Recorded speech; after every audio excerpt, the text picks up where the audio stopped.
At the time when you had to get permission to leave, right? And at the time when you got permission or requested to go, you were immediately fired from your job. When they asked to leave, and you had to say you were going to Israel, and then you had to switch trains and planes, it was a whole to-do, but you immediately lost your job. And so for the next year, you had to survive by selling off possessions because you were unemployable while you were in this. But you couldn't leave right away. And you couldn't leave. So were you ostracized from your school group because you're leaving in a year or so as a young boy, or you don't remember that? I remember a little bit. There was quite a lot of anti-Semitism and discrimination there at the time. That was very widespread. Like, even personally as a 6-year-old at the time, I remember not being allowed to play in a soccer game because I was Jewish.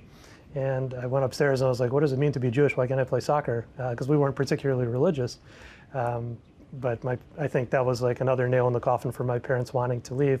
But in addition to that, the bigger issues there at the time, I don't think people fully appreciate what it's like to live in a communist or authoritarian regime.